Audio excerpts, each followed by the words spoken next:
বন্ধুরা, তো চলুন আজকে রুই পোস্ত বানাই। তো আমি নিয়েছি টমেটো কুচি, পেঁয়াজ কুচি, ধনেপাতা, কাঁচা লঙ্কা, এখানে 4 মগজ পোস্ত, কাঁচা লঙ্কা, শুকনো লঙ্কা।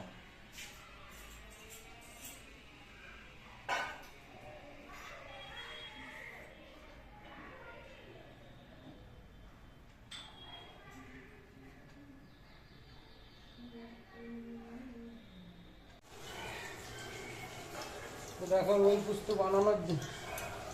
পোস্ত বানানোর জন্য আমি মাছগুলোকে অল্প অল্প করে ভেজে নেব। তা পরিমাণ মতো লবণ দিয়ে নিচ্ছি, আর হালকা করে হলুদ দিয়ে নিচ্ছি।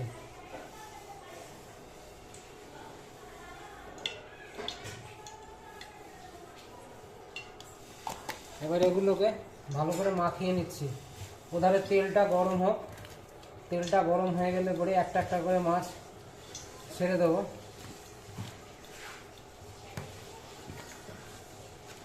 ভালো করে হলুদ লবণ মাখিয়ে নিতে হবে,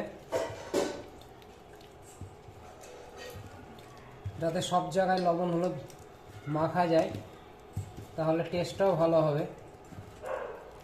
তো আমার তেল মনে হচ্ছে গরম হয়ে গিয়েছে।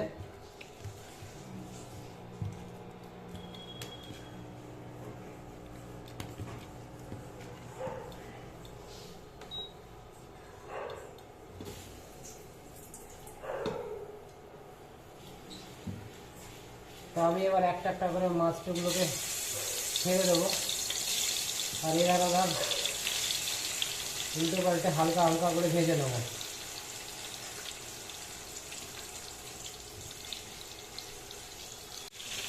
তো দেখো, আমার মাছটা ভাজা হচ্ছে, আমি এটা উল্টে পাল্টে ভেজে নিচ্ছি, হালকা হালকা করে ভেজে নেবো।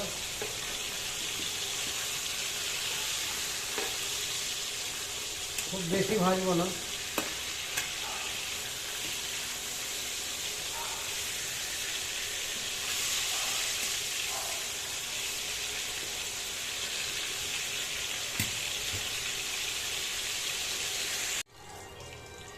তো আমার মাছ ভাজাগুলো হয়ে গিয়েছে, এবার আমি একটা একটা করে তুলে নিচ্ছি।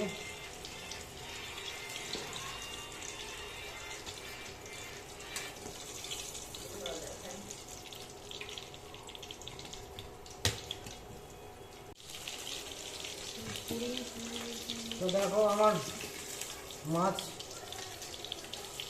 ভাজা হয়ে গিয়েছে।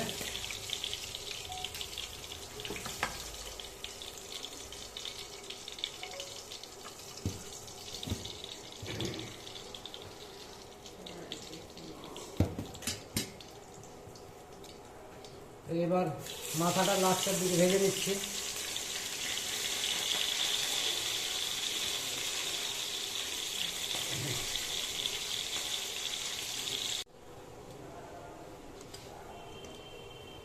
তো পেঁয়াজ ভাজা হয়ে গিয়েছে, এবার কুচানো টমেটোটা এর মধ্যে দিয়ে দেবো। টমেটোটা দিয়ে দিলাম। আর টমেটোটা গলানোর জন্য পরিমাণ মতো লবণ দিয়ে দিচ্ছি। এবার নেড়ে চেড়ে টমেটোটাকে গলিয়ে নেব।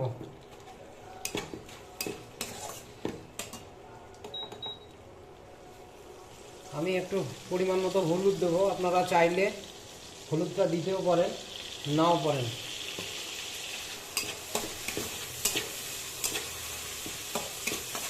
টমেটোটা গলুক।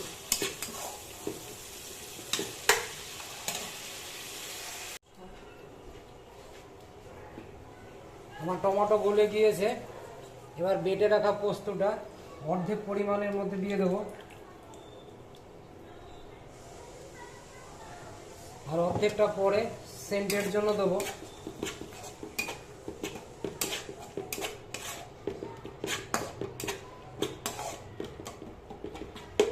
একটু নেড়ে চেড়ে এর মধ্যে জল দিয়ে দেবো একটু।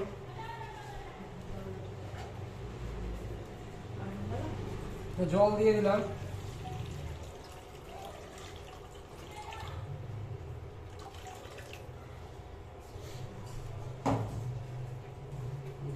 ফুটে উঠুক, তারপর মাছগুলোকে এর মধ্যে একটা একটা করে দিয়ে দেবো।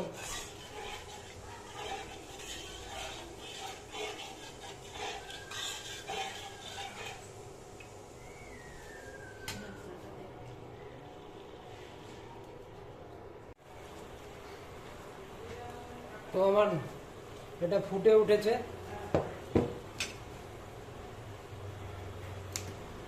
দুটো কাঁচা লঙ্কা এর মধ্যে দিয়ে দিলাম। এবার মাছগুলো একে একে এর মধ্যে দিয়ে দেবো।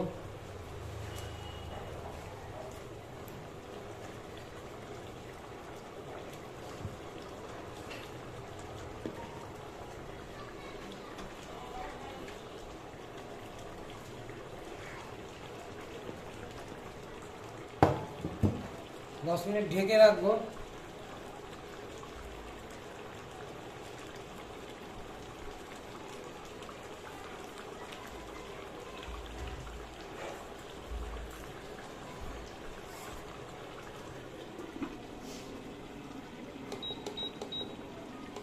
লো মিডিয়াম হিটে 10 মিনিট মতো এটাকে সেদ্ধ হতে দেবো।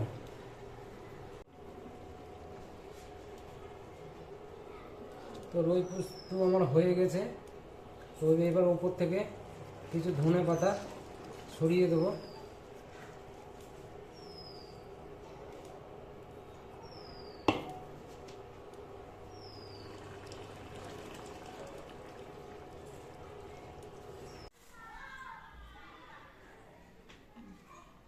তো আমার রুই পোস্ত রেডি। তোমরা এইভাবে বাড়িতে বানিয়ে খেয়ে দেখবে, খুব ভালো লাগবে।